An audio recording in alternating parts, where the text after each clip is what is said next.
17. Ryota brand. Nihonium dungeon. I came here to take frozen bullets for the 4th basement floor of the tellurium, the first level to be attacked. You never know what's out there, so it pays to be prepared. Huh? I exclaimed.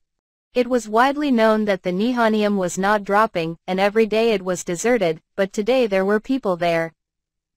It was very noisy, and as soon as I stepped into the basement floor, I came across a group of people who were making a lot of noise. It was a strange group. There were 5 men and a woman. One of the men was a middle-aged foreman-like man who was giving them all sorts of instructions, and the other 4 looked like low-ranking errand boys. The woman on the other hand was young, or rather, a bit young. She's a fluffy-looking princess, and that's what she's clad in, pure white armor. She has a long sword at her waist, but her arms are so thin that it's doubtful she can even swing it properly. What is it? What are you? A man who looked like a foreman spotted me and asked. I'm a guy who hunts here every day, he said. Hunting here? You're a real character, aren't you? What are you doing here? You know this place doesn't drop anything, don't you? That's why I'm here. The man lifted the corner of his mouth in a grin. That's why you're here? I wondered, but I soon found out. Skeletons appeared.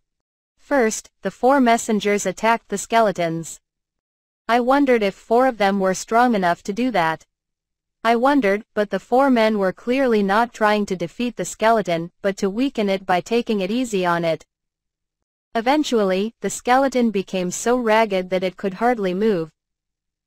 The girl finally started to move. She swung her longsword, as ineffectual as it looked, and struck the skeleton with a blow. The skeleton collapsed, unable to move. I see, the men weakened it and let the girl do the final to do.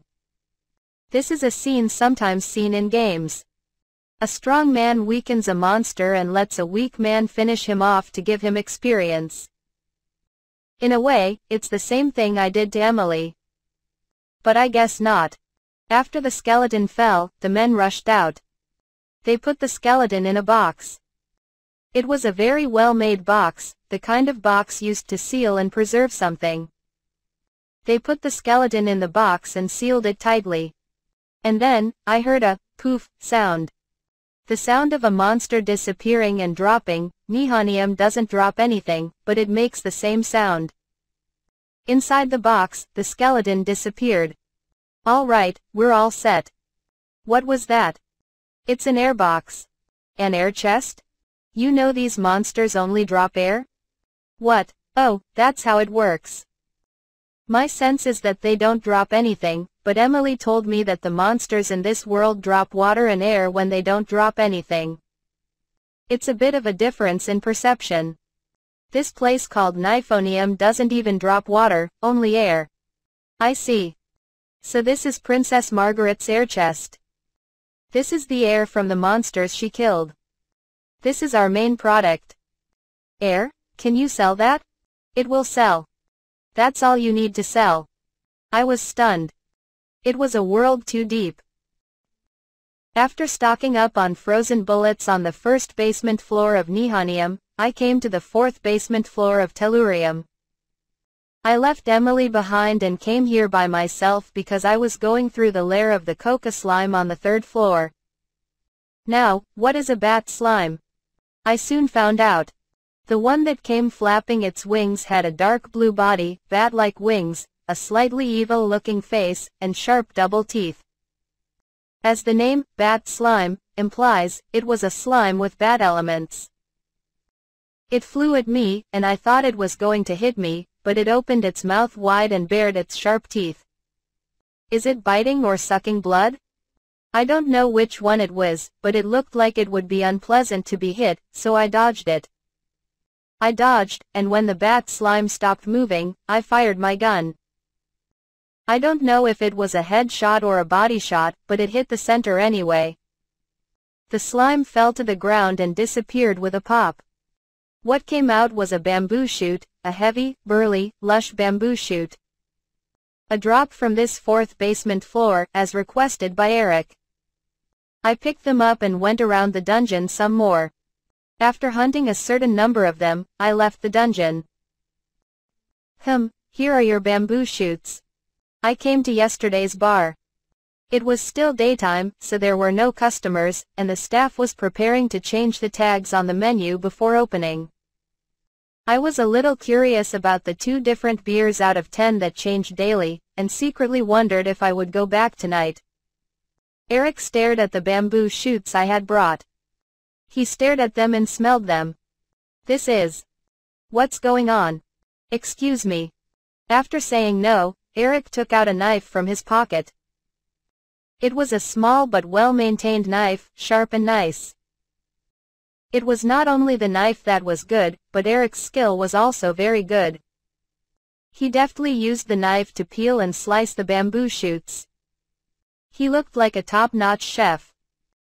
I was a little surprised, because I had an image of a well-dressed gentleman who, even though he was a gourmet, would probably leave the cooking to others. To my surprise, he ate the sliced bamboo shoots as they were. He ate them raw. When I was surprised, Eric started to swoon. Oh! How fresh and sweet they are! They were raw, yet had no bitterness at all. I have never eaten bamboo shoots like this before. This time, he began to praise the taste of bamboo shoots with exaggerated expressions, just as he had done with his image as a gourmet. Apparently, he liked them. The bar Valadish just after opening. I met up with Emily and enjoyed an after-work drink for the 2nd day in a row. So you were satisfied, then? Oh, yes. I was a little disappointed, though, because I got paid 20,000 euro. How many bamboo shoots did you get? 10. 10. That's 20,000, so I did pretty well. 2,000 euro for one bamboo shoot. It was a good price, but to be honest, I was expecting a little more from Eric's appearance. Well, it's not like I lost money, so it's okay. Speaking of which, I saw a thing called an airbox today. What's an airbox? An airbox. Or is it a brand name? I enjoyed a beer with Emily as I told her about what I had seen at Nihonium. The daily beer of the day is the one that drops at the 30th basement level of the dungeon called Beryllium, which is the farthest dungeon this store has a contract with, and it is a kind of local beer with a bitter chocolate flavor. It was quite tasty, and I was about to raise my hand to call the waiter for another beer when I saw Elsa coming in from the entrance. She was looking around the restaurant as if she was looking for something. Oh, Ryota-san. It seemed that the person she was looking for was me. She came running in a straight line to our table. What's wrong? I heard what you said. Please sign the contract with us. Wait, what's going on? We want Ryota bamboo shoots. Ryota bamboo shoots? What is this? Speaking of bamboo shoots, I found a website. That has a link to Eric's website. There's a rumor going around the Cyclo community right now that Eric Macy has approved a bamboo shoots. Rumor? Please bring Ryota-san's bamboo shoots to our house. And I would like to make a contract with you that I can use your name. Of course, we won't make you lose anything in terms of conditions, please. I nodded my head and accepted the offer, not really understanding what was going on. Thus, with Eric's approval, I was now able to produce a brand of bamboo shoots called Ryota bamboo shoots and earn a more stable and higher income.